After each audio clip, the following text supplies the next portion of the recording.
presidente de la comisión,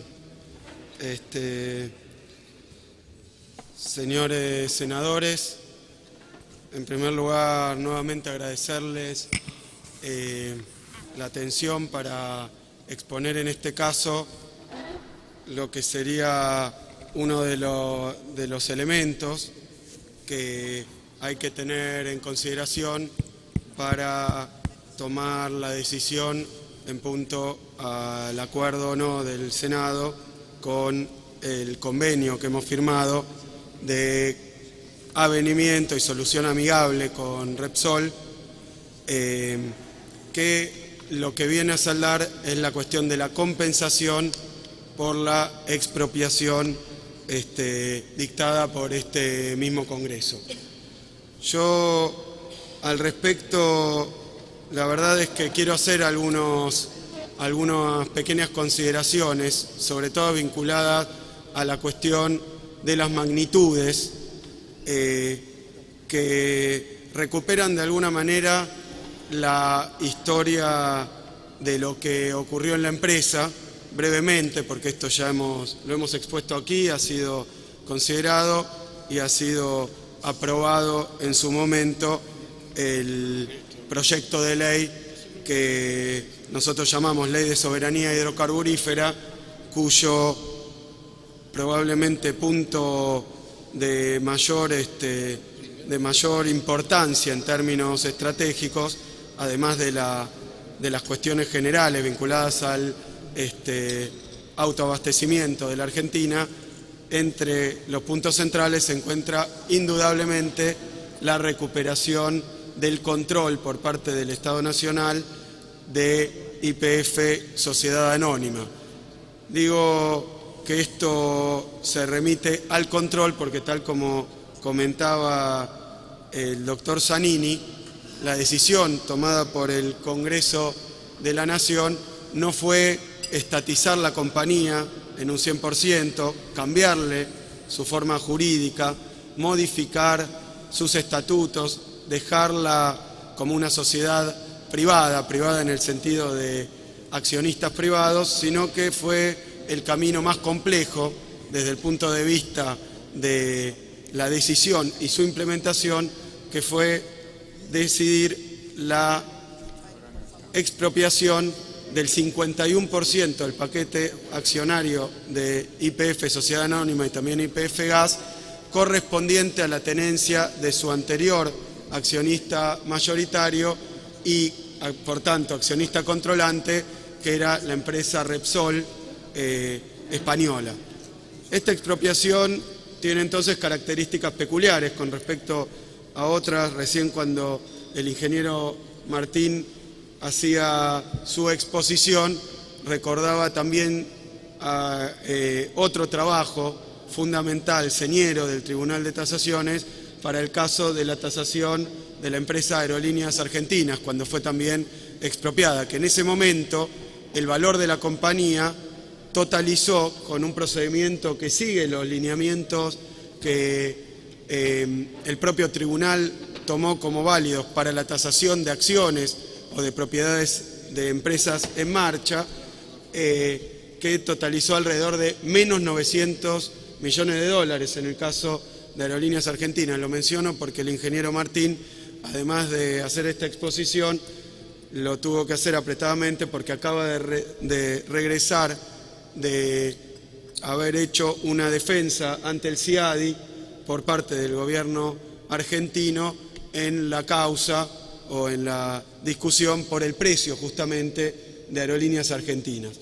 Recuerdo esto para que los señores senadores tengan en cuenta qué fue exactamente, desde el punto de vista procedimental y desde el punto de vista de la aplicación por parte del Poder Ejecutivo, lo que resolvieron al decidir la expropiación del 51% del paquete accionario de esta empresa, según la ley de expropiación. Lo que resolvieron es que se iba a llevar adelante una tasación por parte del Tribunal de Tasación y, en cumplimiento de la ley de expropiaciones, una vez concluida esa tasación, el Estado está obligado a realizar un depósito equivalente en sede judicial equivalente al monto tasado por el tribunal. En este caso, como marcaba el ingeniero Martín, nos estamos refiriendo a que el Estado Nacional estaba en situación, una vez terminada la tarea de tasación, de depositar 4.992 millones de dólares en el tribunal, más los intereses por el tiempo transcurrido. Y después volveré un poco a hacer, si me permiten, no con ánimo polémico, sino simplemente para explicar este concepto, un concepto que es relativamente sencillo en análisis económico y financiero, que es el concepto de interés. Cuando el tribunal dice se va a pagar el valor de la compañía más los intereses, distingue entre el precio y los intereses, que son la retribución por la espera entre el momento en que se produjo la toma de control por el Estado y en que efectivamente se realiza el pago. El concepto de interés, lo digo para que lo tengan en cuenta, no tiene nada que ver con el valor del bien. Es un adicional con el que se retribuye lo que algunos economistas llaman, y no me voy a poner acá en disquisiciones teóricas, el costo del dinero o el costo de la espera. No tiene sentido sumar capital, valor de capital o precio de un bien a los intereses que se pagan por el tiempo transcurrido en recibir la retribución. La ley de expropiación sabiamente distingue los dos conceptos, pero dice que lo que hay que abonar son las dos sumas. O sea que el gobierno argentino hubiera tenido que depositar en efectivo 5.049 millones de dólares, sin discusión, una vez tomada la tasación del tribunal. Esta es una cifra muy relevante porque el acuerdo que venimos a presentar, que queremos defender, como bien decía el doctor Zanini, es un acuerdo amigable, ¿no? Amistoso, de mutua voluntad de ambas partes. Quiere decir que no hubo vencedores ni vencidos, en el sentido de que ambas partes acordaron esto según su conveniencia, la oportunidad, la situación, el contexto y las diferentes consideraciones que pueden haber tenido ambas partes. O sea que este es un acuerdo entre partes. Por tal, definido de esta manera, es un acuerdo voluntario y el precio que se paga por la compañía es el que por el momento el Poder Ejecutivo consideró que era el razonable, que está en completa sintonía con el Tribunal de Tasación, es justo y razonable, pero por otro lado, aquel que había sufrido la expropiación, el expropiado, también ha considerado que este es un monto razonable, más todas las consideraciones, y es por eso que se ha adjuntado al expediente el dictamen del Tribunal de Tasación, porque el acuerdo, más allá del monto, tiene muchas consideraciones o muchos aspectos que vale la pena valorar, como por ejemplo el precio en sí, los intereses incluidos, porque el precio no se abonó en aquel abril que se tomó control de la compañía, sino que se abona prácticamente 2 años después.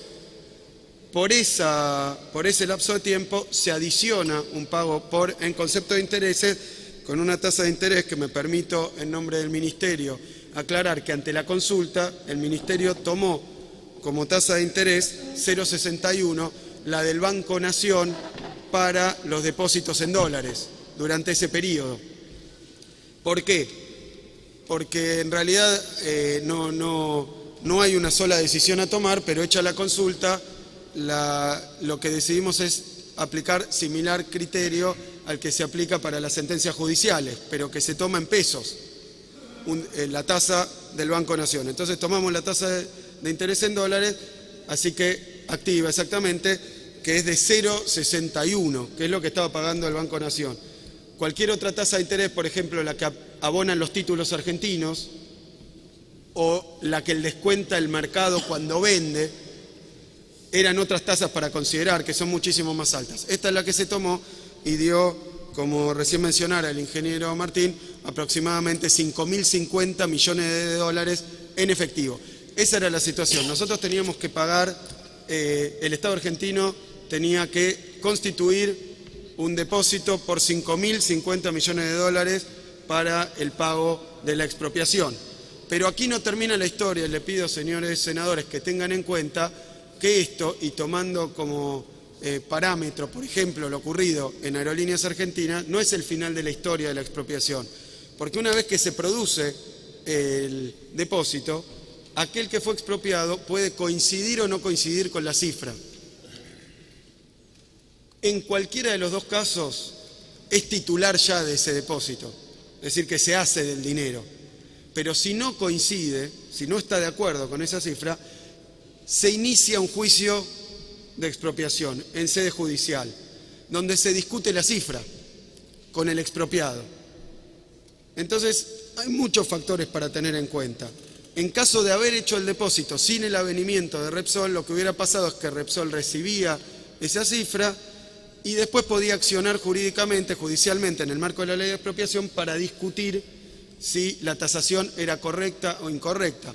Por algunos indicios que tenemos, por declaraciones previas de los titulares de la empresa, entendemos que esto está, y como decía el doctor Zanini, sin ánimo de discutir si fue favorable o desfavorable para la empresa expropiada, ya que dio su conformidad, así que debe haber sido favorable este trato completo, pero sabíamos que la empresa, por ejemplo, ante sedes como es el CIADI, estaba reclamando 10.500 millones de dólares por esta misma empresa. Por lo tanto, era de esperar que si se producía el depósito judicial, la empresa accionara jurídicamente porque seguramente tenía argumentos para sostener que la evaluación de la empresa a la fecha de la expropiación no era 5.000, sino muy otra. En otros momentos se habían mencionado otras cifras. Este es uno de los juicios que estaba, pero podría haber iniciado en tribunales argentinos una discusión por el precio. Este es el caso de lo que se resolvió hace poquito por Aerolíneas Argentinas y que termina de perfeccionar el acto expropiatorio. Y quiero recordar, porque lo hemos discutido con algunos senadores para el caso de Aerolíneas Argentinas, que mientras tanto está abierto el juicio de expropiación, se produce una situación que sin ser abogado yo puedo catalogar como de jurídicamente transitoria, digamos. No porque, y lo he discutido en esta casa y en bastantes oportunidades porque algunos senadores tenían la duda. Supongamos para el caso de YPF, pero esto es asimilable al caso de Aerolíneas. Termina de tasar el tribunal, se produce el depósito, que en el caso de Aerolíneas, por ser un patrimonio neto negativo, una tasación, no un patrimonio neto, sino una tasación negativa, con todas las particularidades técnicas que tan bien y con tanta precisión ha expuesto el ingeniero Martín, pero que este Congreso ya es familiar, porque se han producido expropiaciones de este tipo y se ha expuesto aquí las cuestiones técnicas, que no es lo mismo que el balance, la tasación del tribunal, porque el balance, por ejemplo, va depreciando los valores de uso a tasas contables, mientras cuando uno expropia le marca la ley que lo que tiene que expropiar es el bien a su valor real, no al valor contable. Entonces hay muchísimas consideraciones técnicas a las que después nos podemos referir, pero son las mismas, es exactamente el mismo criterio que se ha aplicado para otras empresas. Para el caso de Aerolíneas, que fue muy resonado y que ha sido discutido en esta casa y se ha aprobado también una ley y se ha discutido después la tasación, pero consideremos por un segundo, para apreciar y valorar bien por parte de este Congreso qué es lo que estamos viendo aquí, que el camino que había para seguir era depositar, que la compañía tomara ese depósito como propio y después empezar a accionar. Y ahí se abre un juicio de expropiación que tarda lo que tarda los tiempos de la justicia. En el caso de Aerolíneas ha sido relativamente extenso, pero mientras tanto, y quiero dejarlo muy claro, no es que está en tela de juicio la decisión soberana del Estado de expropiar, porque se discutía en algún momento, bueno, pero mientras tanto Aerolíneas no es del Estado, es de sus anteriores dueños porque el juicio no está resuelto. No, señores, porque nunca la tasación, la sentencia del tribunal puede ser que vuelva a sus anteriores dueños. Lo que se va a discutir es el valor, pero mientras se discute el valor no está perfeccionado, por lo tanto no está la posesión efectiva y queda una ocupación transitoria del bien expropiado. Entonces se genera una especie de situación jurídica y económica complicada para el accionar de la compañía. Si nosotros mismos que hemos expropiado Aerolíneas encontrábamos que algunos de los miembros de esta casa decían, pero entonces es propia, no es propia, ¿qué puede hacer, qué no puede hacer? Imagínense lo que es para una empresa de la envergadura de YPF, y quiero dejarlo en claro también, por el valor que estamos discutiendo, y quiero hacer simplemente una apreciación de magnitud. YPF es la empresa más grande del país, la más grande del país. ¿Según qué criterio? Según la facturación, es la número 1. Es el capital más grande del país, privado, porque todavía es una empresa de derecho privado. Raro sería que la empresa más grande de la Argentina no saliera ni 5.000 millones de dólares. No quiero hacer ninguna el 51% de esa empresa. ¿Se entiende lo que estoy diciendo? Esto también habla de una de las empresas indudablemente de mayor envergadura en el mercado local, cotizando en bolsa, pero también, y lo ha sido históricamente porque el Estado argentino ha tomado la decisión en su momento, y me remonto ya a 1907, cuando se descubre petróleo y más adelante el presidente, si no me equivoco, Hipólito Yrigoyen, crea YPF. Entonces es la empresa petrolera, pero además es la empresa más grande del país. Esto lo pongo así sin hacer demasiadas consideraciones ni hacer una estadística. Simplemente digo que la facturación, y para no equivocarnos porque no he visto la última estadística, pero está entre las más grandes empresas del país. Y lo que ha dicho el tribunal es que vale aproximadamente 10.000 millones de dólares la empresa más grande o una de las empresas más grandes de la Argentina, lo cual es un valor, me parece que si no fuera así estaríamos hablando del tamaño relativo de todas las restantes empresas del país, más allá de sus contingencias judiciales, sus pasivos, sus activos. Este es el valor de la compañía, pero volvamos a cuál era el escenario alternativo que teníamos de no llegar al avenimiento, para que ustedes lo tengan en cuenta, porque ahora está en poder de este Parlamento dar la conformidad a este acuerdo. Pero fíjense, el camino alternativo es depositar esa cifra y después ir a ese juicio.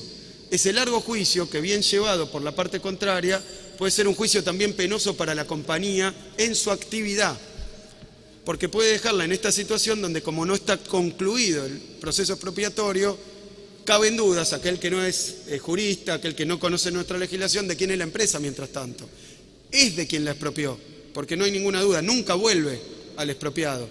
Pero como está en discusión, no está perfeccionado el trámite. Entonces esta es una expropiación en trámite.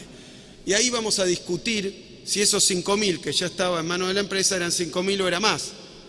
Entonces ese era el escenario que teníamos por delante si no adoptábamos esta vía que, por instrucciones de la Presidenta de la Nación, en tiempo que yo me permito decir fue bastante ventajoso desde el punto de vista de la negociación. Era una negociación, me refiero muy brevemente al proceso de negociación, una negociación con alguien que había expresado su desconformidad con la expropiación y con el valor que estábamos planteando para la expropiación. Así que era una discusión entre dos partes que no estaban en principio de acuerdo.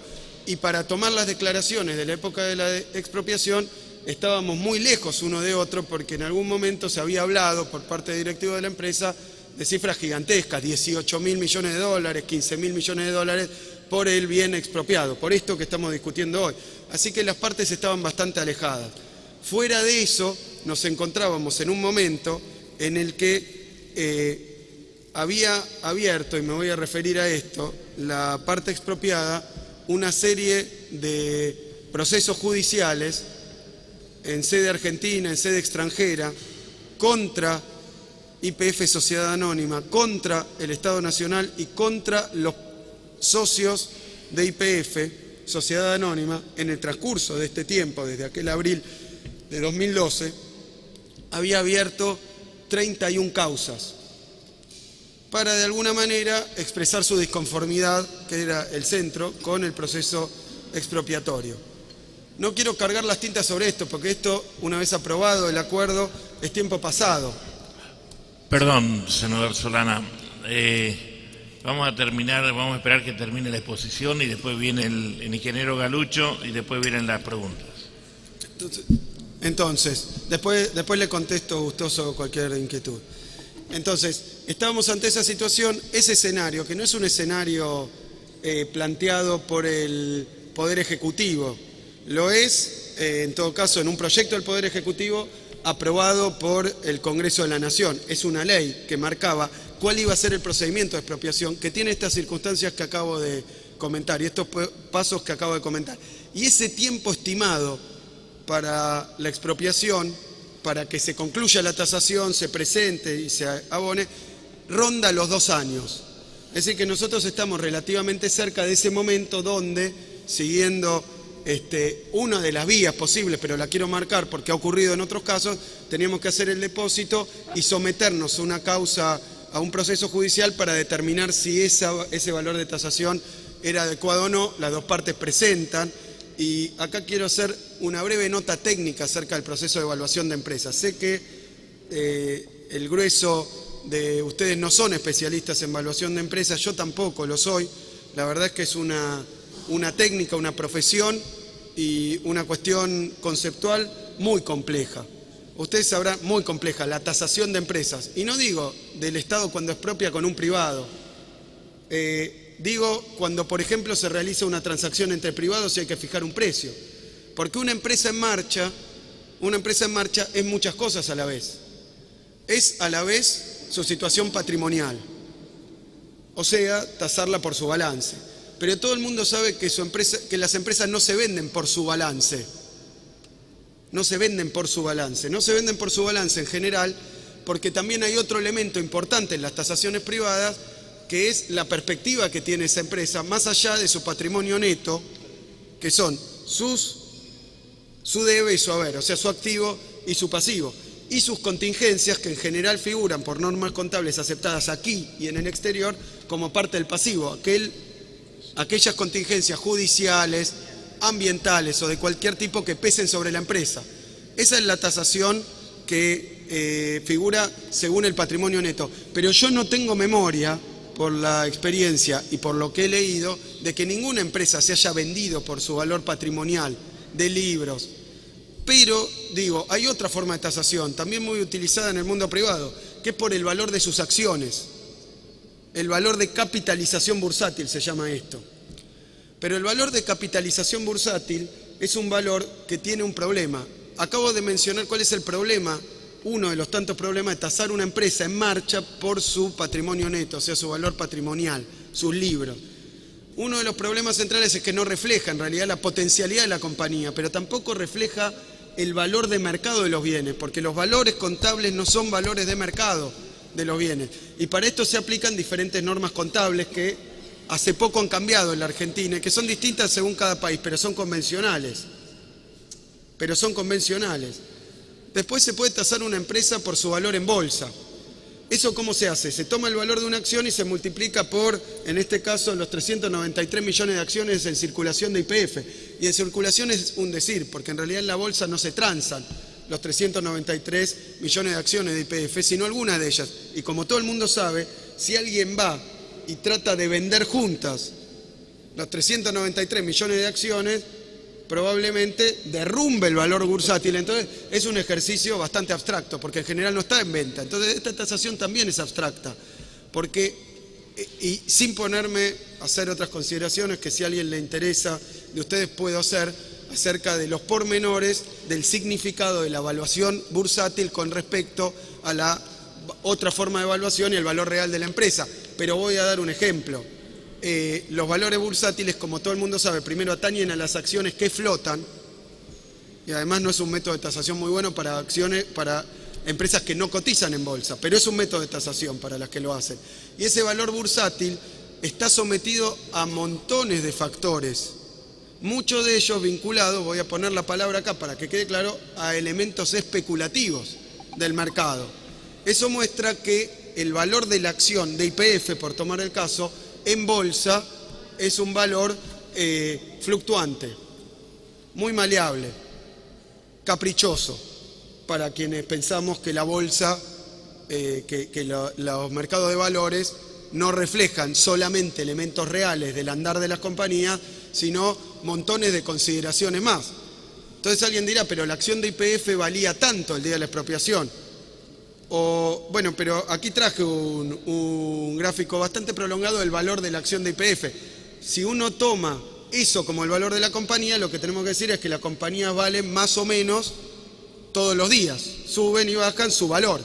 Que para alguien que tiene costumbre, y ahí sí tengo alguna experiencia, en operar compañías o ver cómo funciona una compañía, evidentemente ese valor no tiene que ver con lo que él cree que vale el activo que está teniendo. O sea que el valor de libros es una foto a cierto día de su activo, su pasivo, según las normas contables generalmente aceptadas, los principios contables generalmente aceptadas, la resolución técnica de aquí para constituir los balances, que en el caso de YPF también presenta balances ante la SEC, o sea, ante la Bolsa de Nueva York, y también cumple normas contables en Nueva York a través de sus distintos formularios. Pero todos esos valores, junto con el valor en bolsa, que es otro criterio de evaluación, tienen sus defectos y sus virtudes, pero claramente el problema es que, como todo el mundo sabe, un día la acción de YPF cae un 10%. ¿Y quién puede creer que el activo estratégico de la Argentina, porque ese día cayó la acción en el mercado de Nueva York, por ejemplo, o en el mercado bursátil argentino un 10%, la empresa vale 10% menos? O sea que el valor bursátil no lo quiero despreciar porque es un elemento de capitalización bursátil, pero es completamente relativo.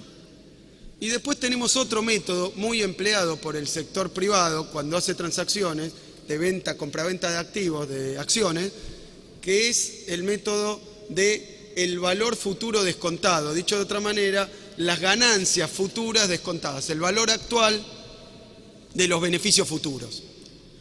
¿Por qué este es un método de evaluación? Porque alguien me dice, te voy a vender esta empresa, pero vos me tenés que pagar no lo que dice el libro que vale, no lo que dice la bolsa que vale, sino lo que va a producir de ganancia en los próximos años. ¿Cuántos años? Ad infinitum, por lo que te quedes con la acción. Entonces hay una técnica financiera para traer al presente, y vuelvo al tema del interés o del valor actual, que no se puede decir que si la empresa va a dar 1000 de ganancia este año, 1000 de ganancia el que viene, 1000 el otro, 1000 el otro, 1000 el otro, 1000 el otro, por 100 años, la empresa vale 1000 por 100. Y vuelvo al tema del tiempo en la cuestión económica. No es lo mismo 1000 ahora que 1000 el año que viene. Lo sabemos todos nosotros por nuestra economía doméstica. Si alguien me dice, te compro este bien por 1000, yo le digo, bueno, listo, ok, te lo tomo por 1000, pero te lo voy a pagar en 40 años. Te voy a dar los 1000 en 40 años. Lo que le voy a contestar es, los 1000 en 40 años no son lo mismo que 1000 hoy. Vuelvo con esto porque hubo una confusión que tomó Estado Público sobre si los intereses debían sumarse al valor que se está pagando por la compañía. Algo que es una verdad de perogrullo, que no, pero bueno, lo digo simplemente para esto. Hay que traerlo a la actualidad. El valor actual de los beneficios futuros es una técnica usualmente utilizada para tasar compañías. Doy estos 3 métodos, que son 3 metodologías teóricas y usuales de evaluación, pero conociendo también prácticas comunes utilizadas en los mercados para las transacciones de venta, compraventa de compañías o parte de su paquete accionario.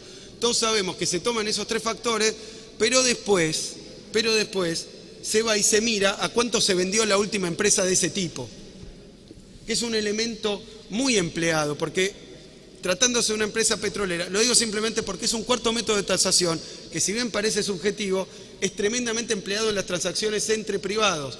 Porque alguien dice, bueno, en el futuro puede ganar esto, pero qué sé yo qué va a pasar en el futuro. Hay que hacer una proyección, y vuelvo al caso de Aerolíneas, porque Aerolíneas tenía un patrimonio neto negativo y, sin embargo, quienes habían sido expropiados decían, no, hoy tiene una pérdida, pero en los próximos 30 años a esta empresa le ve el fenómeno. Entonces descontemos todas las ganancias que va a tener los 30 años que vienen y páguenla hoy como el precio de la compañía, porque yo le estoy dando una potencialidad de ganancia para 30 años, 40 años, 50 años o 100 años. ¿Se entiende? Son métodos de evaluación. Afortunadamente, el tribunal tiene experiencia, tiene normativa, ha tasado empresas y ha tomado la metodología entre las tantas, y para esto no es que la mitad de la biblioteca dice una cosa y la mitad dice otra. Habría que tener, algebraicamente es complicado, pero 4 o 5 mitades de biblioteca para ver cómo se tasa un activo de la envergadura de YPF, porque no estamos tasando un kiosco, estamos tasando la principal empresa petrolera del país, que tiene, y el ingeniero Martín lo planteó con rigor técnico, la tasación específica de empresas petroleras es todavía más compleja, porque fíjense que la empresa petrolera no tiene la propiedad de los yacimientos, sino que tiene concesiones de explotación por determinado tiempo. Entonces no es que lo que hay que tasar en la reserva minera, lo que se llama técnicamente reserva minera de la compañía, es todo el valor del yacimiento, sino aquella parte de lo que hay en el yacimiento que la compañía va a poder extraer, teniendo en cuenta además los costos de extracción, teniendo en cuenta además las regalías que deberá pagar por cada barril de petróleo que extrae, que no es propio, y teniendo en cuenta la contingencia de que esa concesión es revocable. Entonces la tasación de las compañías petroleras es, por decirlo así, un arte de otra envergadura, porque su principal activo, como ha expuesto muy bien el ingeniero Martín, es la concesión sobre una reserva petrolera que no le pertenece. O sea, lo que tiene la empresa es la parte que podrá extraer, y ahí entran muchísimas hipótesis. Por eso hay métodos convencionales, pero hay mucho para discutir. Porque si YPF tuviera un yacimiento por el transcurso de 10 años, pero no va a hacer nada en ese yacimiento, al valor de la empresa no tendría que entrar un solo peso o dólar en virtud de los barriles de petróleo. Más allá de que hay que ver cuánto va a valer el barril de petróleo, que sabemos que vale de 9 a 115, una gama de valores dependiendo de la historia. Entonces la tasación de esta compañía era especialmente compleja. Afortunadamente el Estado argentino cuenta con los calificadísimos recursos y con la experiencia de nuestro Tribunal de Tasaciones, con una normativa que le indica cómo proceder de todas estas técnicas distintas, que las podremos discutir, señores senadores, muchísimo tiempo, porque la verdad es que la tasación de la empresa, repito, es una cuestión especializada. Hay algunas compañías de renombre internacional, y no son tantas, que se dedican a la tasación de activos. En Argentina no hay muchas, y menos todavía para la tasación de activos de esta envergadura, de esta magnitud. Y quiero decir que el Tribunal de Tasaciones lo ha hecho, es un trabajo arduo, y tal vez por humildad no ha contado el ingeniero Martín que han recorrido las instalaciones de YPF, que se reparten por media Argentina, por decir algo, y del exterior en algunos casos también, para tener que ir a ver que los activos que figuraban en el balance de la empresa fueran tal. Y ha descontado en el caso de que los activos que nos estaban poniendo en balance no se encontraban en condiciones óptimas, un adicional. Para el caso de las tuberías, que era algo que habíamos planteado en aquel informe Mosconi, ha descontado aproximadamente $1.000 millones, porque ha dicho, estos oleoductos, estos gasoductos no se encuentran en condiciones. El que compre la compañía, en este caso el Estado Nacional, el 51%, va a tener que hacer una inversión, y eso no se lo podemos pagar al anterior dueño. Ha descontado las contingencias, ha sumado contingencias sobrevinientes en fecha posterior al momento de la expropiación, porque ha dicho, bueno, pero aquí apareció una contingencia que no figura en balance. Entonces, como la actual gestión ha dicho, encontramos esto, lo que ha sabiamente dictaminado el Tribunal de Tasación por unanimidad, es que había que considerar esto como un descuento al precio que se debía pagar por la compañía, porque esto no lo vale. ¿Se entiende? Aun cuando en el momento de la expropiación, porque lo que estamos diciendo implícitamente es que deberían haber tenido en cuenta pasivos o contingencias que no estaban contabilizadas. Por supuesto que esto no es una discusión técnica aquí, porque hay técnica contable, hay auditoría, y nada de eso configura un delito. Son criterios. El criterio del contador, el criterio del auditor, el criterio de nuestro órgano específico para la tasación de empresas, según nuestra ley de expropiación, ha sido este. Entonces, fuera del equipo que ha trabajado directamente en la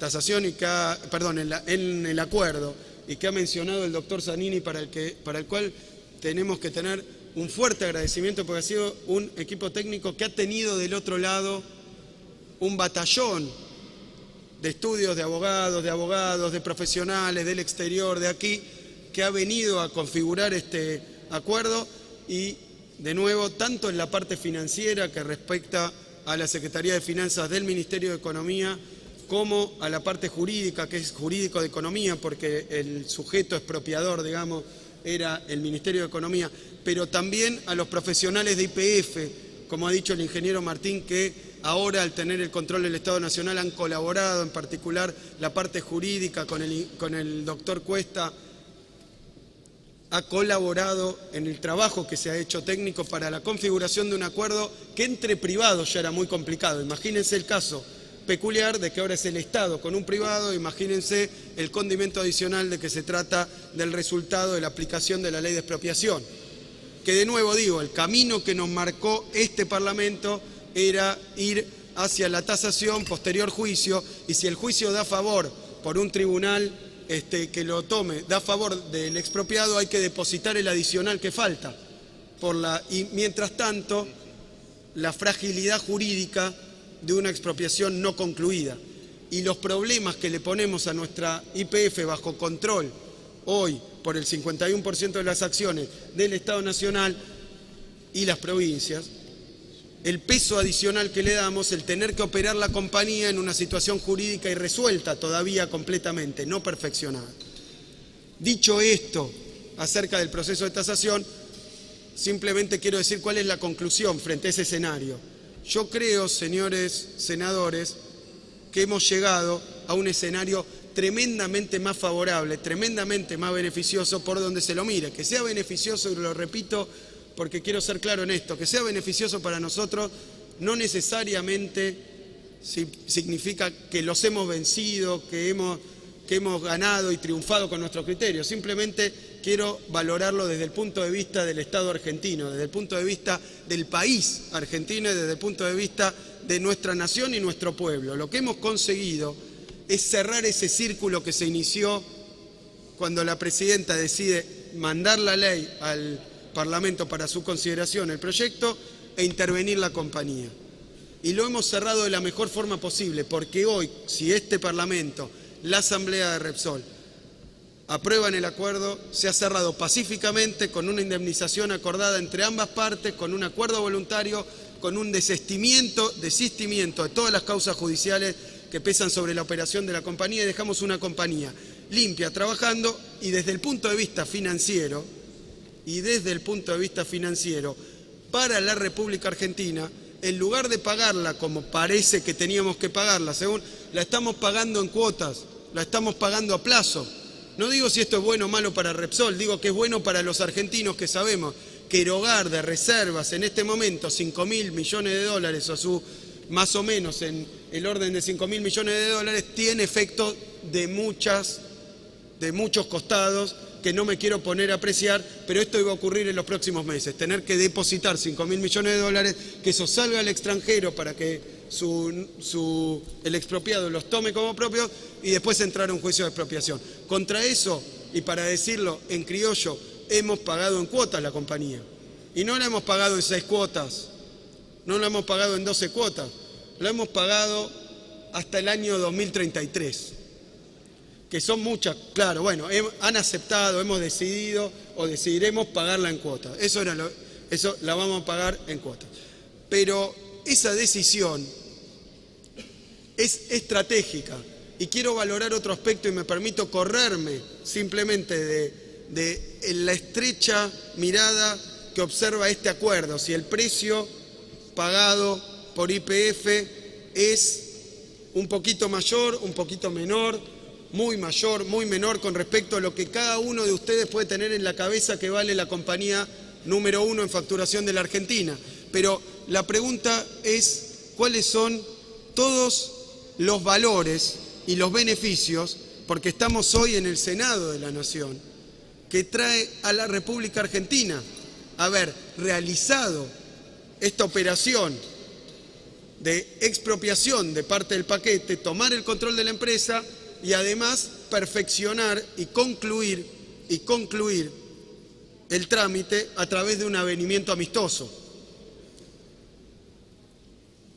Quiero decir, para la República Argentina esto tiene un valor mucho mayor desde el punto de vista del Poder Ejecutivo Nacional, desde el punto de vista de este Ministro de Economía, muchísimo mayor, invalorable, que no me animo a traer una tasación porque es invalorable, el haber concluido esta operación, haber concluido este trámite, si lo terminamos de esta manera, de forma amistosa, en plazo, habiendo concluido todas las causas judiciales que pesan contra el país, contra YPF.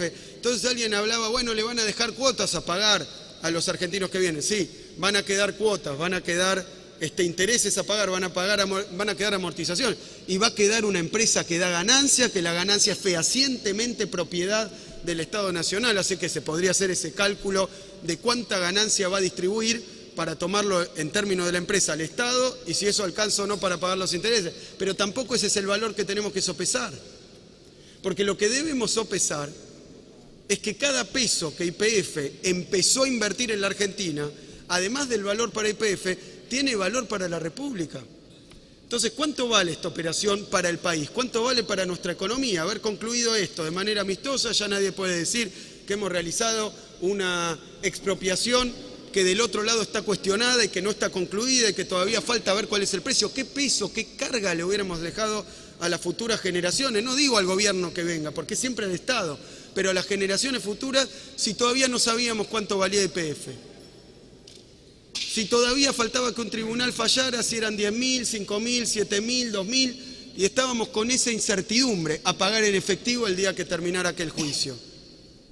Y en manos de un juez y de los tribunales de alzada, que no tengo nada para decir de eso, pero digo, cuánta incertidumbre cargaba sobre la operación el hecho de desconocer todavía cuánto valía YPF. Entonces digo, puede haber libros que digan una cosa, arriba, abajo de la biblioteca, a la derecha o a la izquierda, pero quiero decir que con esto estamos concluyendo algo por lo cual se nos atacó, no como Poder Ejecutivo, se nos atacó como país.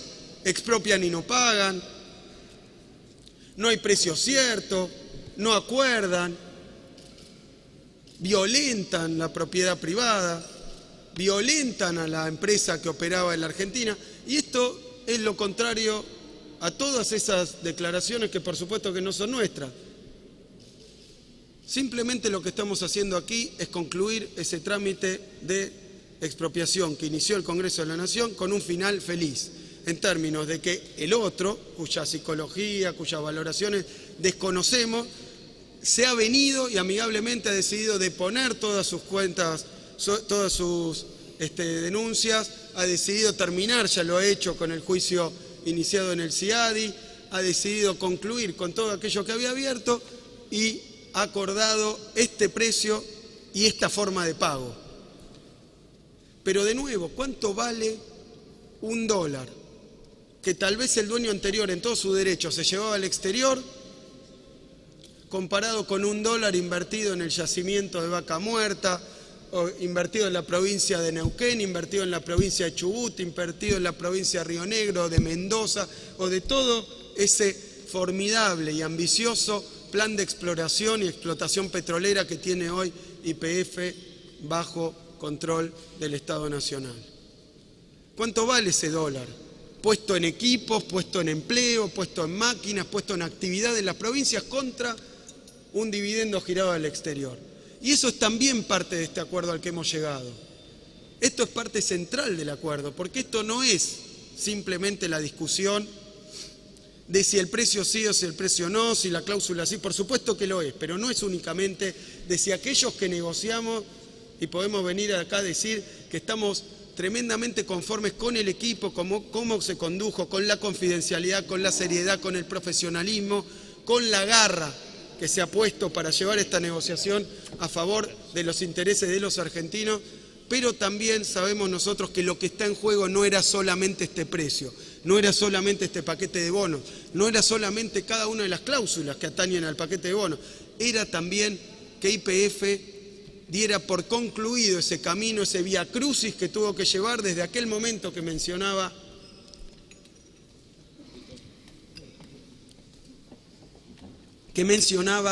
el doctor Zanini, donde se decidió privatizarla, donde esa privatización tuvo diferentes vicisitudes, donde pasó y termina en el hecho y la situación y el cuadro que la lleva primero a la presidenta a tomar la decisión de presentar un proyecto para la soberanía hidrocarburífera cuyo componente novedoso, importantísimo, cuyo instrumento poderosísimo era tomar el control de la compañía YPF.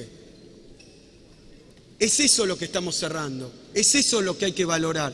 Y es eso que hay que valorarlo, y no digo para menospreciarlo, porque yo creo que esto, cualquier valoración que tenga y cualquier discusión seria que demos, no es solo defendible, es para nosotros un muy buen acuerdo por montones de cuestiones. Y no metemos aquí cuánto vale en actividad económica, en su multiplicador, voy a hacer simplemente algunas comparaciones, en lo que dejamos de importar, en lo que, bueno, en todo eso, en la ganancia futura descontada, en todos los factores que uno puede tener en cuenta para ver esta transacción que se cerraría, empezaríamos a cerrarla en el Parlamento a partir de la aprobación de este acuerdo. Digo que también para nosotros lo que estamos haciendo aquí es darle un término prolijo, serio, conveniente, razonable, oportuno a aquellos que se inició en abril y que parecía una especie de capítulo abierto cuyo cierre era incierto si se iba a alcanzar siquiera. Y hoy lo estamos cerrando con conformidad de la contraparte. Lo estamos cerrando con conformidad de la contraparte porque se ha llevado adelante una negociación que por supuesto tiene que ver con las pretensiones de una y otra parte y que llega a un punto de confluencia el día que se firma el acuerdo. Voy a hacer un brevísimo, pero brevísimo repaso de lo que ocurría hasta 2011, simplemente para ver qué ocurría bajo la gestión del anterior controlante con la empresa, y no en términos de hipótesis, suposiciones, juicios de valor, sino en términos hoy aquí, porque ya hemos tomado la decisión como argentinos de expropiar el 51% del paquete accionario. Pero quiero recordarlo porque desde el 97 al 2011 la producción de petróleo de YPF había caído un 44%. Y esto es algo que le voy a permitir, por supuesto, y me va a complacer escucharlo de boca del ingeniero Galucho, que es el que hoy es responsable de la presidencia del directorio y la gerencia general de la compañía. Pero miren cómo estamos con respecto a esto. Caía 44% y a mí no me interesa tanto el valor, sino la tendencia. Sino la tendencia, señores senadores, porque esa tendencia era que nos estaban llevando a una producción que venía de 55 en el 97 a 30 miles de metros cúbicos día en el 2011, y para el caso del gas natural el declive, tomando desde el 2004, era todavía más pronunciado, era de un 55%, era una empresa que estaba produciendo la mitad que cuando Repsol tomó el control. Y era una empresa, porque este gráfico recorrió el mundo, pero era una empresa que había perdido lo más caro, lo más importante, lo central de una empresa petrolera, que es sus reservas. Todo el mundo sabe a escala mundial que una empresa petrolera que viene con declinación en sus reservas es una empresa que se está muriendo. Es una empresa que se está muriendo. ¿Por qué? Porque las reservas petroleras habían caído en un 50% y las reservas de gas natural habían caído en un 55%. Aún así era la principal empresa de la Argentina cuando se produce la expropiación, o una de las principales. Mañana van a decir que Silioff se olvidó de decir que tal empresa, o una de las principales empresas de la Argentina, para que nos entendamos. Aún así seguía haciéndolo. Y esto habla del país también, pero habla de lo que estaba ocurriendo con la empresa. Estaba desfalleciendo. Y cuando una empresa, y en el mundo petrolero esto es un concepto básico, cuando se saca un barril de petróleo, las buenas prácticas de las empresas petroleras no solo hablan de lo que hay que hacer en el medio ambiente, cerrar el pozo, pero cuando se saca un barril de petróleo hay que haber descubierto otro. Si no, se está matando a la compañía, porque se va a acabar. Porque se prendió la aspiradora, pero se va a terminar un día. Y eso es lo que estaba ocurriendo con una empresa que todavía en este estado es la principal empresa del país, pero la principal empresa petrolera. O sea que por su dimensión, todavía sí, es una empresa fundamental para la Argentina. Pero esto es lo que se vino a remediar. Se vino a remediar también esta cuestión de la participación. La participación en la producción de petróleo en el 97 era el 42%. Con esto que mostré recién, la participación en la producción de petróleo en 2011 era solo del 34%, 8% menos. Esto habla de que no solo esta caída fue, pero aún así era la principal. Es la principal. Ni hablar con la tarea que está desempeñando la gestión de YPF a partir de ahora. Porque la cuestión era terminar esta tendencia. Esa bola pesada que hay que desviar, de la que siempre habla el ingeniero Galucho, que viene con fuerza y que viene en declive, que hay que desviar, que hay que detener, es la bola de la caída permanente y sistemática en la producción y en las reservas. Esa es una tarea ciclópea, porque hay que poner a la compañía a invertir no un poquito más, sino poner en valor la compañía e invertir mucho más, tal como ha hecho la gestión de YPF bajo control del Estado. Y esto es algo a lo que se va a referir con mucha más precisión el doctor Galucho. Pero veamos también la cuestión de los dividendos, y ya hablamos de magnitudes. Acá tomo en promedio los dividendos distribuidos 97-2002 y 2003-2010 por parte de Repsol. Entonces era una empresa que estaba produciendo menos, y no quiero cargar las tintas sobre esto, era una empresa que estaba perdiendo reservas, aún así la principal productora y la principal empresa del país, pero estaba produciendo menos y estaba distribuyendo dividendos por aproximadamente el 80% de las ganancias que obtenía.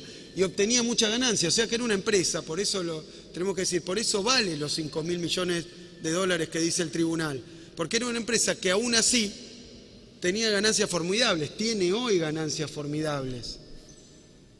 Entonces, a diferencia, simplemente para mostrarlo, de otras expropiaciones, no se trata de una empresa con patrimonio neto negativo que está perdiendo plata, ¿no? Que es cuánto vale su patrimonio y cuánto vale lo que factura con respecto a sus costos, sino que era una empresa que estaba ganando plata en aquel momento, que estaba también con patrimonio neto positivo, que tenía un valor en bolsa muy elevado, pero que tenía esta tendencia, y que esta tendencia era ruinosa en el futuro, en el hoy, pero en el futuro mucho peor para el argentino. O sea, que siempre lo dijimos, el motivo era que el desempeño de la empresa podía ser bueno en términos de ganancia, bueno en términos patrimoniales, bueno en términos de lo que viera, pero nos estaba generando un problema en términos de nuestra balanza energética, porque puede ser, para muchas empresas a veces puede ser buen negocio producir poco.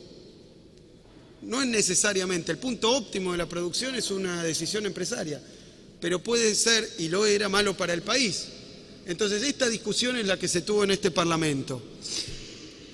Cuando se decide, primero el 16 de abril de 2012, la intervención de YPF, una decisión con un decreto de la presidenta, e impulsar la ley que termina siendo la 26.741 de soberanía hidrocarburífera, y declarando sujeto a expropiación el 51% de las acciones de YPF e YPF Gas, que ahí se abrió el periodo de los 2 años que estamos prácticamente concluyendo ahora, donde iba a haber que hacer el depósito, etcétera, etcétera, etcétera.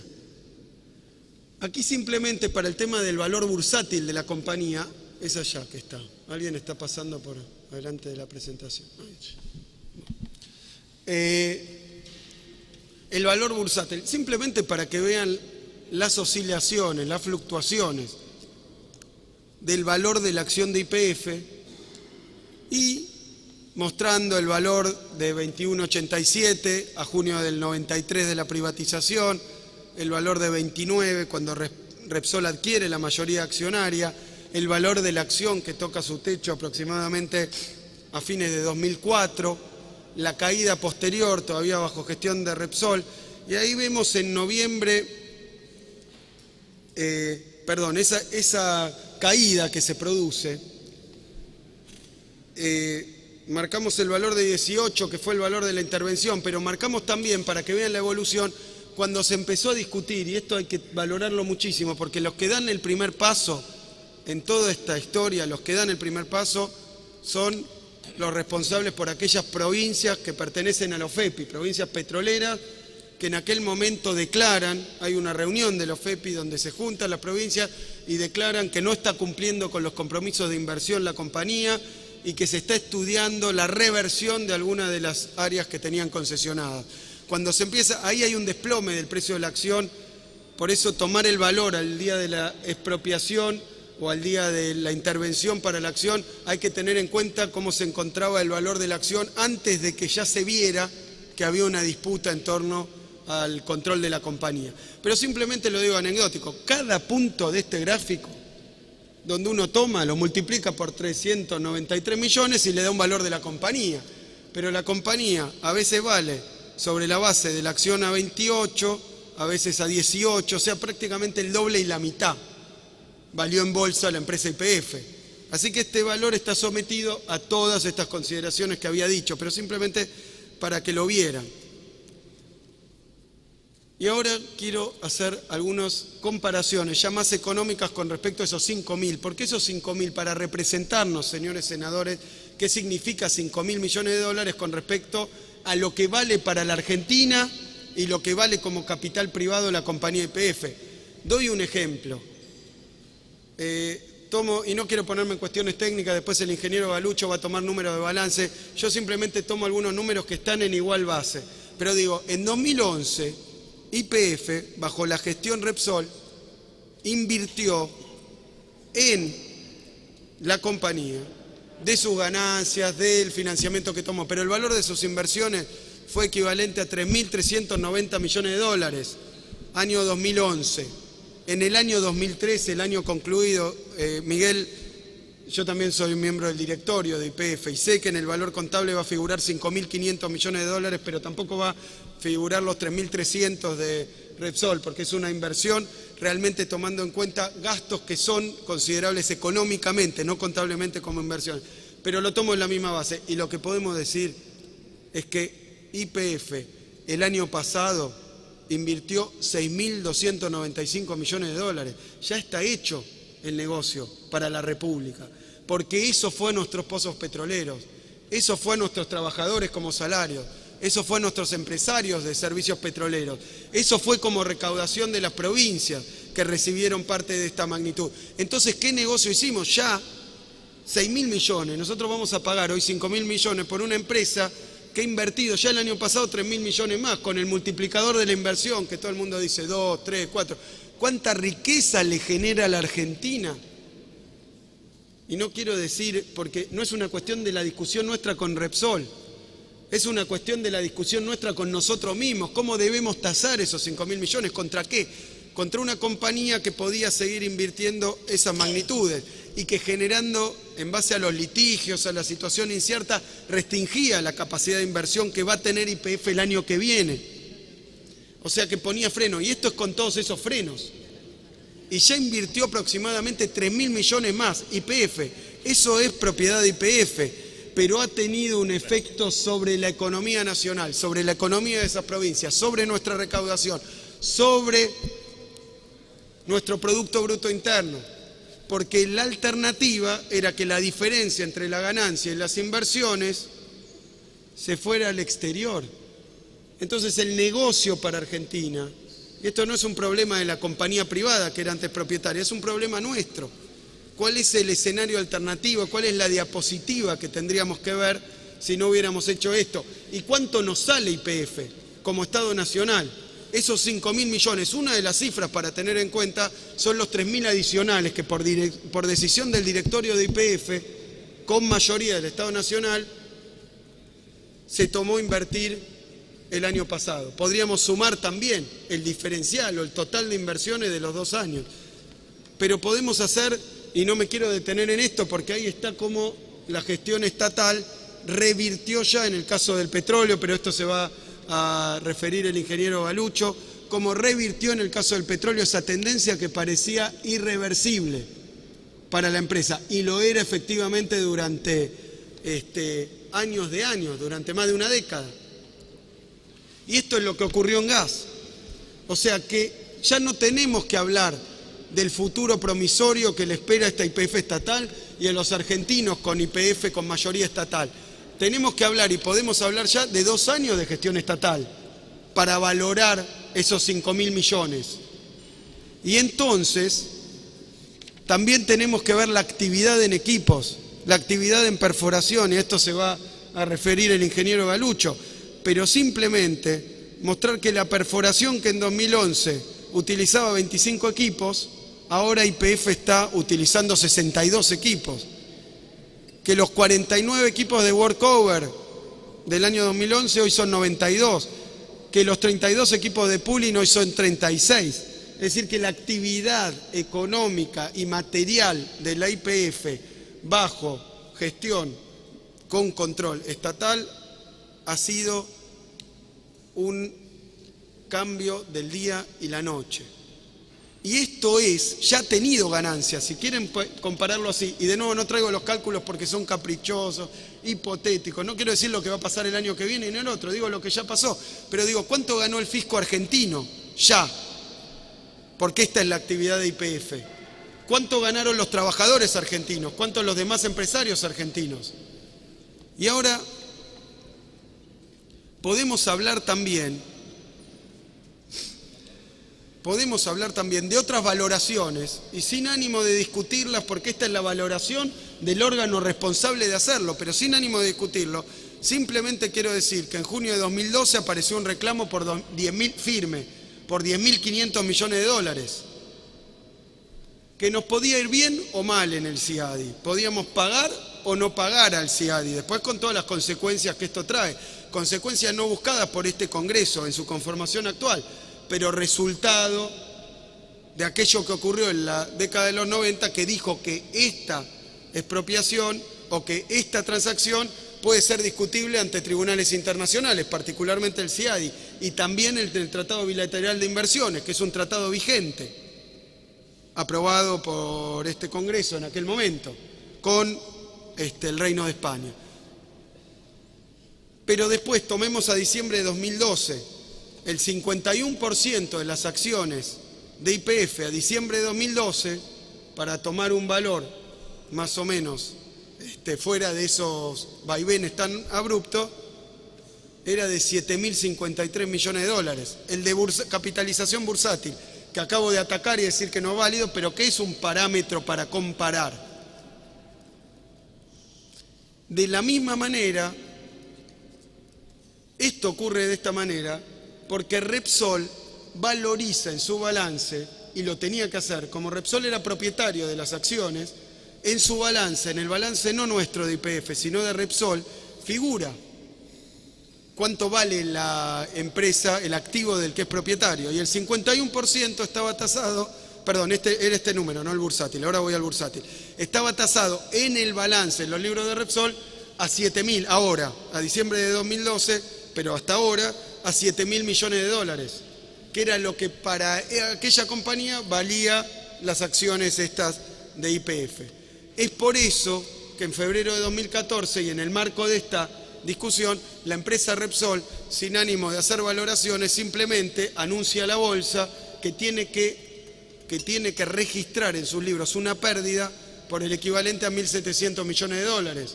Un hecho público, anunciado ahora en febrero. ¿Por qué? Porque lo que ellos decían en sus libros que valía la compañía es más de lo que termina obteniendo en este acuerdo. Por eso pasa pérdida. Por eso pasa pérdida. O sea que entiendo que para este Congreso las pretensiones de la otra parte no son un parámetro, las valuaciones de bolsa no son un parámetro, cómo lo contabiliza la otra parte no es un parámetro, pero tomemos hechos objetivos con respecto a este rasero de 5.000 millones de dólares, que es lo que ha tasado el Tribunal de Tasaciones de la Nación. Y doy otras cuestiones. Está el balance de Repsol, que es un 41% más que los 5.000 millones de dólares. Está a diciembre de 2010 cuánto valía la empresa en la bolsa de Nueva York, que esto tiene que ver tal vez con el reclamo ante el CIADI. 10.000 millones de dólares al valor de la acción de ese momento en la bolsa. El total de las acciones de Repsol, de YPF, perdón, tasado en la bolsa de Nueva York. A diciembre de 2011 ese mismo valor, que llegó a ser 10.000 millones por el 51%, pasó a ser aproximadamente, que es más o menos lo mismo, 6.956 millones de dólares, 39% más que lo que tasa el tribunal y que lo que nosotros estaríamos acordando. Y hay otra cuestión muy importante que quiero mencionar simplemente para que ustedes tengan en cuenta. Supónganse que en lugar de tomar esta vía, el Estado Nacional decidía tomar la compañía, el control de la compañía, siguiendo lo que dicen, Miguel no me deja mentir, los estatutos de YPF. Los estatutos de YPF tenían previsto en su momento que si alguien compraba más del 15%, tenía que ofrecer a todos los restantes socios un valor fijo de la acción, por acción. Lo obligaba, si compraba más del 15%, que esta era una salvaguarda que yo comenté en aquel momento, cuando fue el momento de la expropiación, que era un mecanismo de gatillo, una salvaguardia para que nadie pudiera tomar el control de la compañía. Por eso fue muy sabia la decisión de adoptar la vía de poner sujeto a expropiación el 51%, porque según marcaba el estatuto lo que había que hacer era hacer una OPA, o sea una oferta, a un precio dado. Y ese precio marcaba que el 51% estaba en 10.671 millones de dólares por el 51%. Si se tomaba ese camino. Después tenemos también el valor de compra de Repsol en el 99, que fue de 8.087 millones de dólares por el 51%. Son distintos valores, todos ellos son fotos, un collage de situaciones, aspectos, criterios diversos. pero que tienen interés porque este Congreso tiene que evaluar esta cifra. En base primero a la normativa, que es la que estamos aplicando, pero en base también a otros criterios para sopesar si es bueno o mal negocio, en términos de Estado como comprador de este activo, de esta empresa, y en términos de nación como aquella que se hace de un activo estratégico y que pone en movimiento nuevamente la actividad petrolera en la Argentina, como ha ocurrido en estos últimos 2 años. Vamos ahora, y para terminar, a discutir algunos aspectos de, como decía Carlos, algunos detalles más técnicos y financieros del acuerdo, que es de público conocimiento. Estoy abierto a las preguntas de tal título, de tal bono. Bueno, podemos discutirlo si aparece una pregunta técnica o financiera a lo largo de las preguntas, pero quiero simplemente explicarles la lógica que tiene este acuerdo.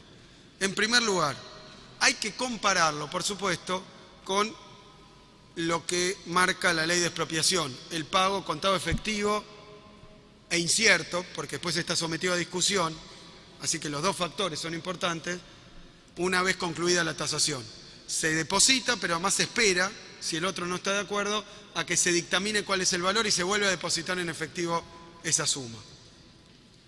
O sea que ni siquiera eran los 5.000 de la tasación del tribunal, de la sala ad hoc, era lo que marcara el juez si no estaba de acuerdo, que presumiblemente no iba a estar de acuerdo con esa tasación, que podía ser 10.000, 7.000, digo, cualquier valor, supongo, por encima o por debajo, dependiendo de lo que dijera el juez.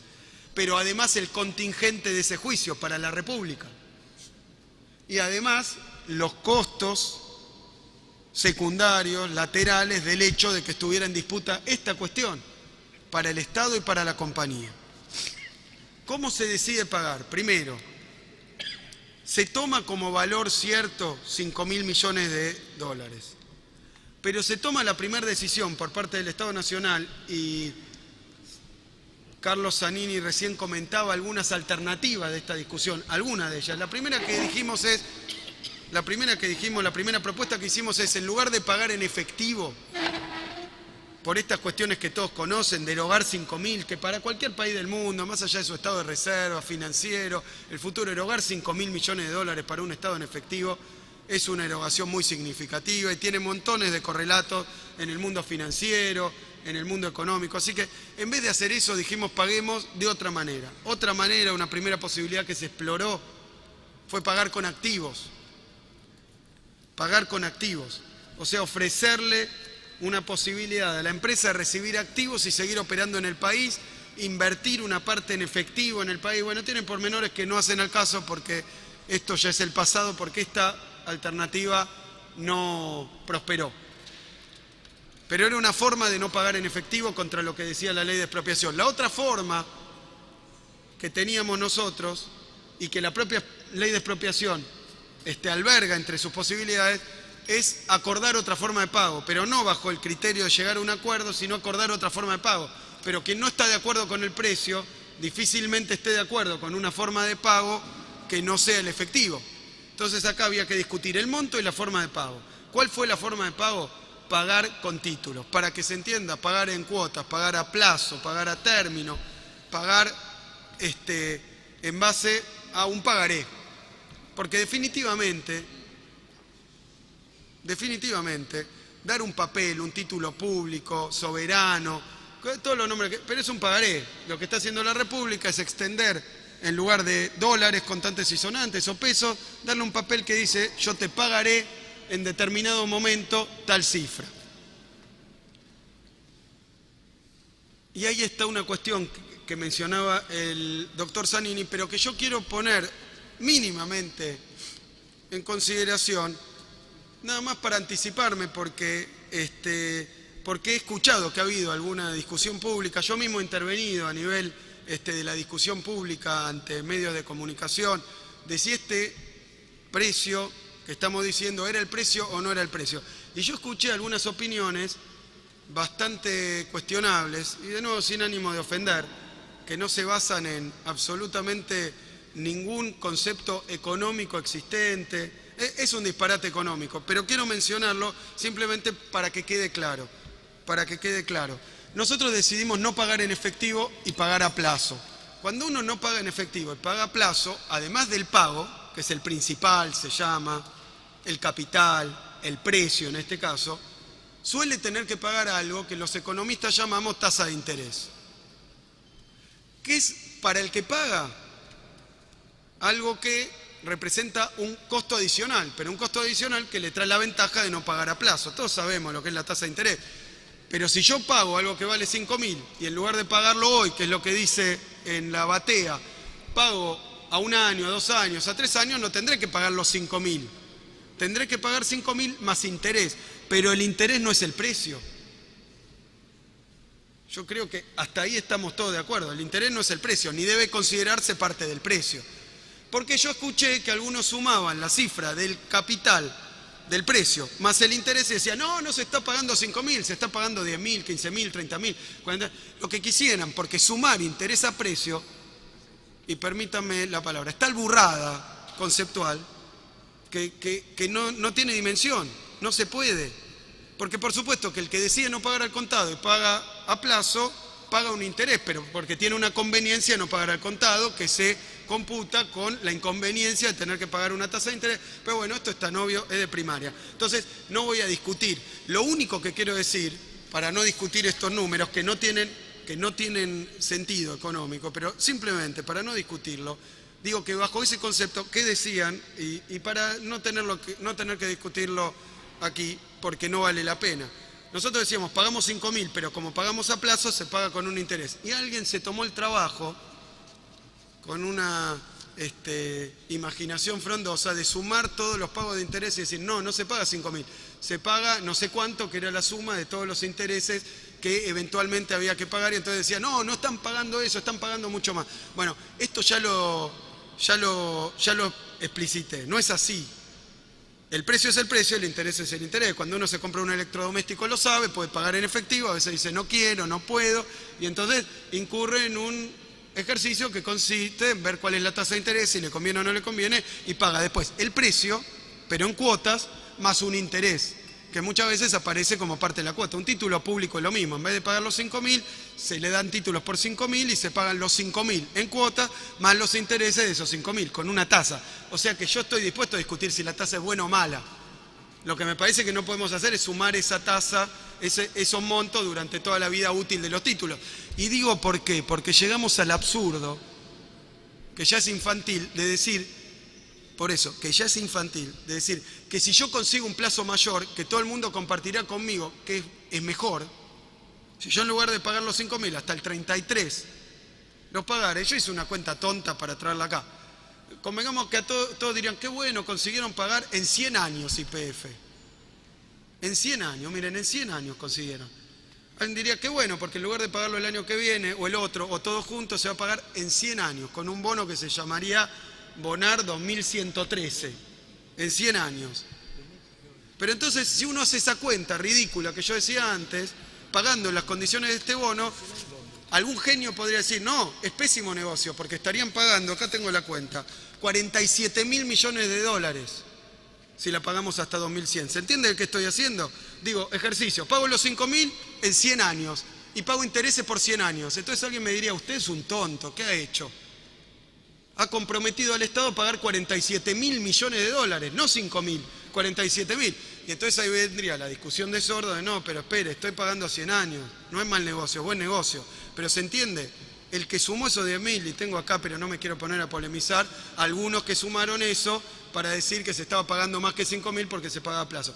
Solucionado este tema, quiero decir, es un buen negocio desde el punto de vista del Ministerio de Economía, indudablemente, y creo que este Congreso lo va a compartir, el Poder Ejecutivo y nuestra Presidenta lo entiende así, es un buen negocio, en lugar de pagar en efectivo, pagar a plazo, pero todos sabemos que al pagar a plazo hay que pagar, además del capital, un interés.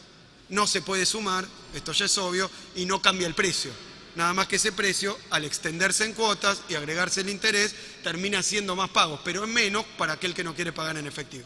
¿Queda claro esto? Bien. Ahora, ¿a qué plazo? Y esto fue producto de una negociación. Se van a entregar, si así lo dispone el Congreso de la Nación, 5.000 millones de dólares, 5.000 millones de dólares en títulos públicos de 3 especies distintas. 3 títulos distintos se van a entregar, por la suma de 5.000 millones de dólares.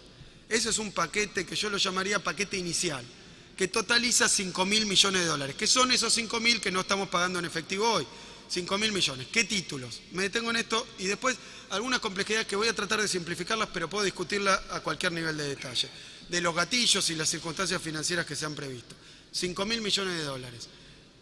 3.250 millones de dólares en un título nuevo, que no tiene mercado hoy porque no existe. O sea, no sabemos cuánto vale hoy en el mercado este título, porque no existe. Es un título nuevo que va a emitir la República Argentina. Un título que hemos denominado Bonar 2024. El Bonar 2024 es un título a 10 años con una tasa de interés del 8,75%, que se paga estas amortizaciones en 2 cuotas anuales, o sea, son semestrales, y es un bono a 10 años, por eso se llama 2024. Y es un bono legislación argentina, no legislación Nueva York, Luxemburgo, París, un bono legislación nacional. O sea, cualquier problema con este bono se discute en tribunales argentinos.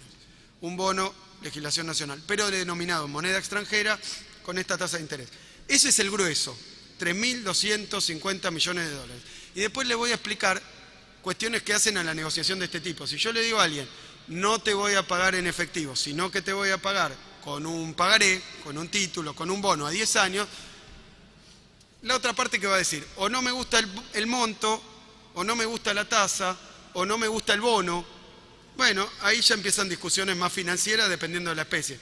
Pero la cartera que hemos hecho, además de los 3.250 millones de dólares, en un bono nuevo a 10 años, tiene otros bonos, 2 bonos más, uno que son bonos que ya existen. Es el Bonar 10, que vence en el 2017,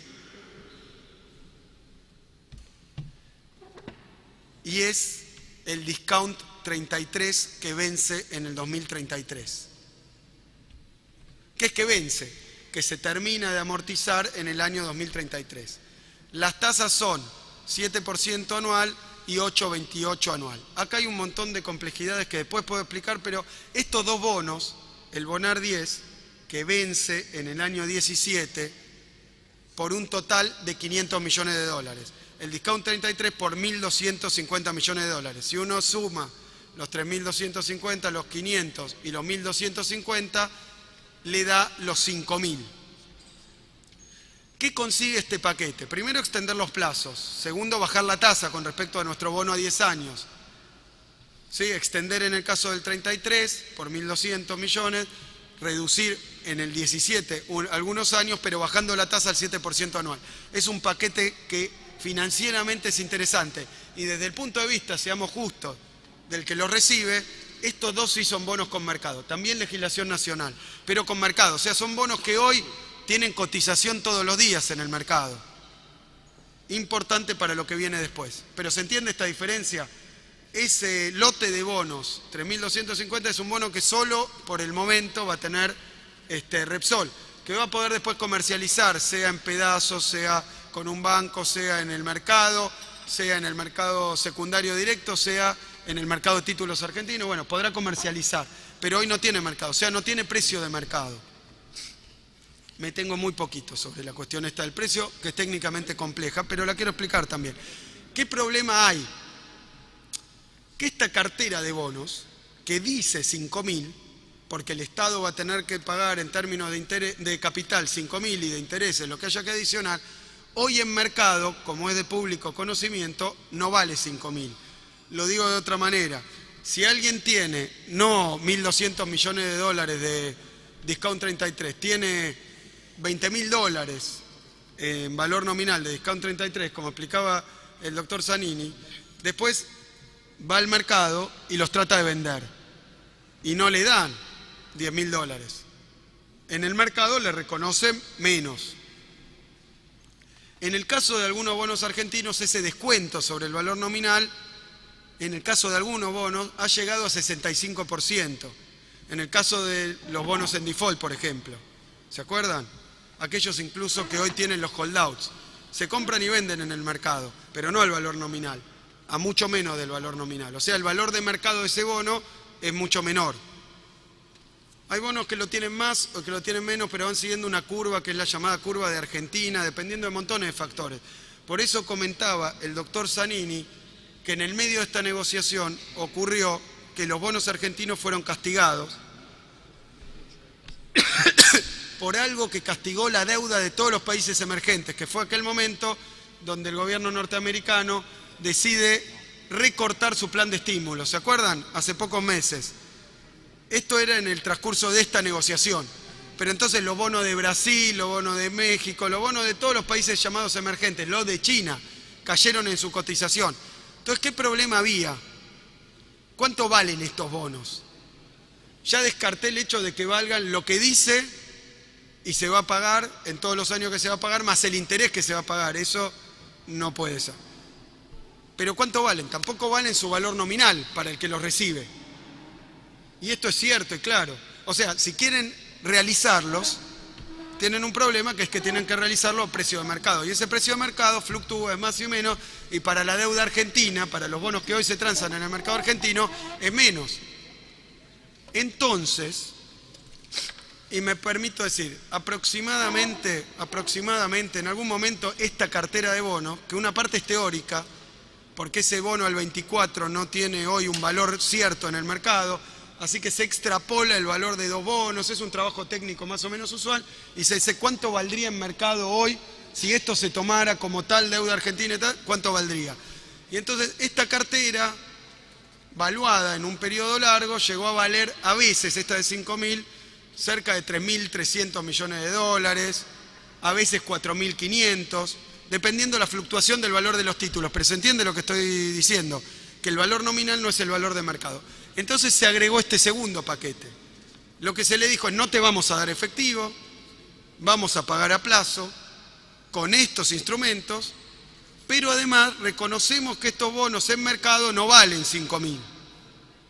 Ni hablar, y acá hay una cuestión que todo el mundo debe conocer, que si aquel que recibe 5.000 millones, no Repsol, cualquiera, 5.000 millones, supónganse que nosotros hacemos una emisión hoy, porque esto ha sido salir al mercado, voluntario de deuda, porque emitimos deuda nueva por 5.000. El que recibe la deuda dice: esto tiene un valor de mercado de, qué sé yo, 70, uno que dice 100 vale 70, pongamos. Pero todos sabemos que si va y se da vuelta con 5.000 millones y lo vuelca en el mercado, no vale 70, pulveriza el mercado, vale mucho menos. Entonces, para aquel que iba a recibir efectivo, esto tiene un adicional, que no es el valor de mercado, sino algo que tiene que ver con cuál es el precio que puede obtener efectivamente, si es que quisiera hacerse de efectivo porque no le interesa tener bonos. Entonces, ¿qué es lo que dijimos nosotros? Bueno, vamos a poner una especie de piso. ¿Cuál es el piso? Es parte del acuerdo financiero que tiene esta complejidad. Se entregan 5.000 en valor nominal, pero además se dice: si ese valor actual de mercado, según una cuenta que consta en los anexos cómo se realiza, que es técnica financiera, si eso vale menos de 4.670 millones de dólares, o sea, lo que te di, si vos lo vas a vender, que no lo podés vender todo junto, pero supongamos que se pudiera, vale menos de 4.600, complementamos con algunos bonos más. Con algunos bonos más. Uno podría decir: hasta que valga 4.670 esa cartera. No, con un techo. O sea, había un peso, ahora hay un techo.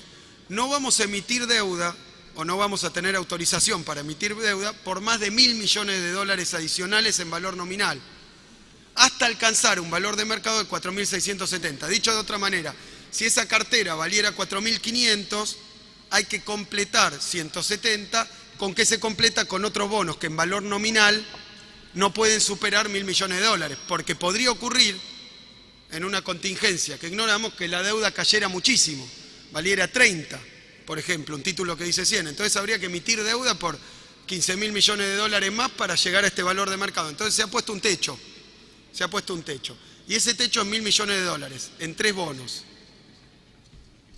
De nuevo, el Bonar 17, que es uno de los que ya estaban, el Bonar 24, que es otro de los que ya estaban, y Bodén 15, que es otro bono que vence en el año 2015, que tiene una penalidad menor del mercado. porque es un bono más corto, pero que tiene una tasa, si no me equivoco, del 7,75% anual, creo. O sea que tiene una tasa todavía menor que el 24. Eso es contingente. Y acá está lo que quiero explicar muy rápidamente también, después me extiendo en todo caso, porque son temas complejos financieramente nada más, que es lo siguiente. ¿Cuándo se toma el valor de esa cartera? Porque si se tomara un día, por ejemplo el día que terminamos, perfeccionamos el acuerdo, podría pasar que alguien especule sobre esos bonos y reduzca el precio de mercado. Entonces lo que se ha hecho es tomar un promedio de 90 días previos, lo cual le da estabilidad al precio y lo exime de cualquier proceso especulativo. Se toma ese valor promedio a 90 días antes de haber hecho el acuerdo. Y ahí es donde se complementan los bonos. La emisión que se autoriza en valor nominal no puede superar los 6.000, en valor de mercado los 4.670, y está compuesta de todas estas especies.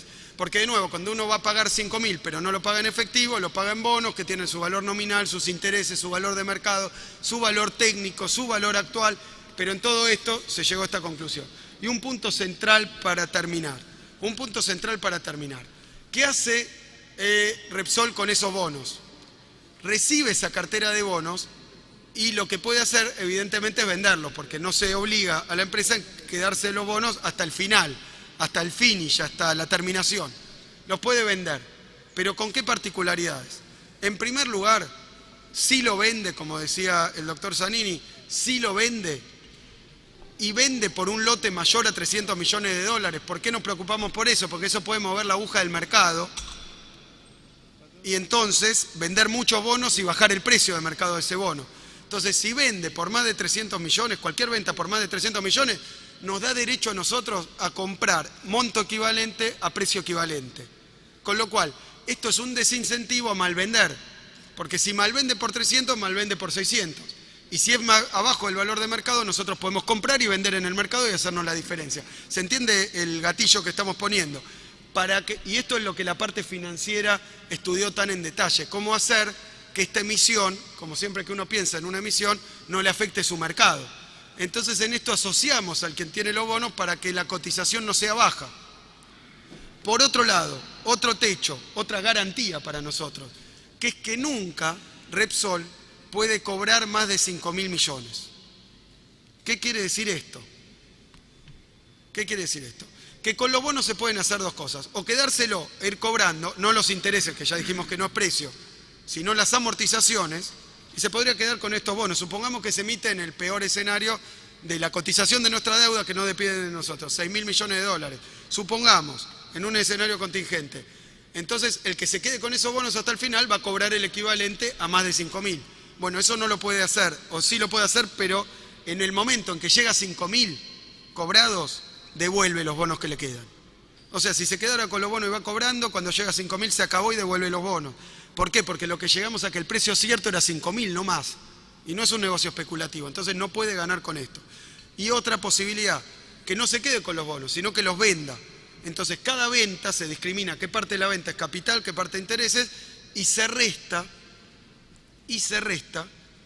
de aquello que tiene que llegar como máximo a 5.000. ¿Se entiende el procedimiento? Es sencillo, pero técnicamente tiene un montón de vicisitudes porque hay que informar todo el tiempo la venta, hay que dar opción de comprar el adicional. Bueno, pero todo eso consta en el acuerdo que ha tenido estos pormenores. Y quiero decir algo más fundamental, que aparece como todas estas cuestiones de salvaguardas para Repsol. Como la empresa recibe bonos, se le ha dado garantías de que va a cobrar, no de otra cosa, de que va a cobrar efectivamente. Entonces, ¿qué es lo que aparece como una inquietud del mercado financiero? Supónganse que yo quiero que se me paga ahora, no sé, vencimientos por 200 y tienen que ir a la compañía.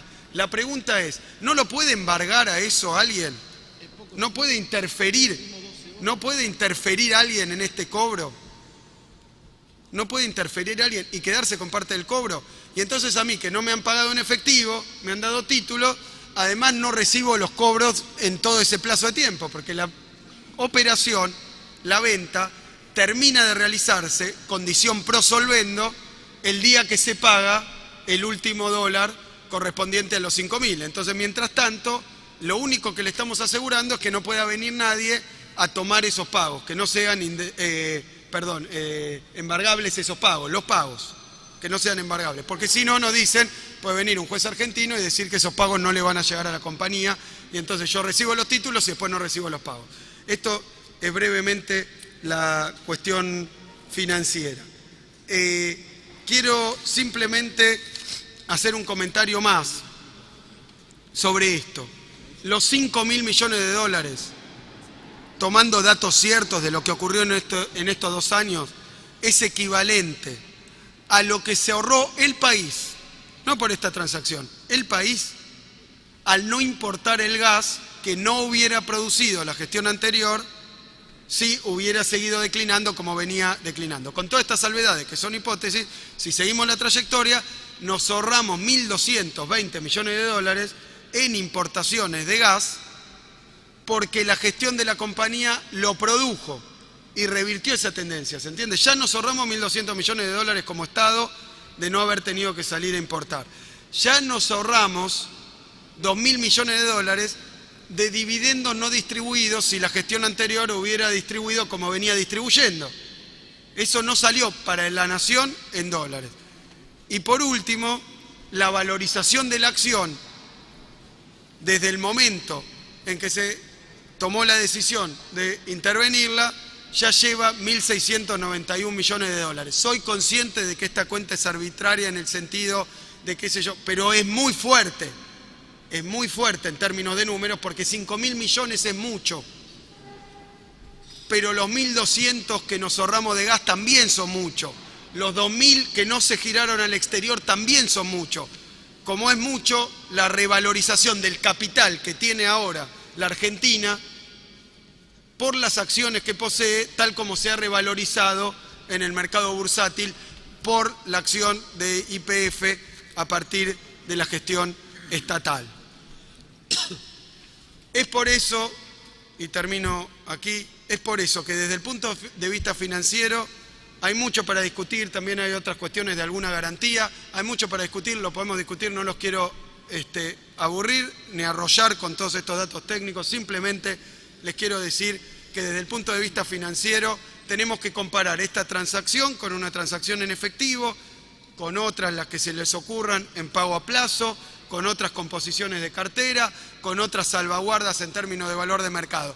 Pero desde el punto de vista económico, financiero, del Tesoro Nacional, de la República Argentina, de su perfil de vencimiento de deuda, de su estado de reserva, de sus exportaciones, de su condición económica, de su crecimiento estimado, este es un acuerdo que nosotros podemos honrar perfectamente en los próximos años según nuestras estimaciones.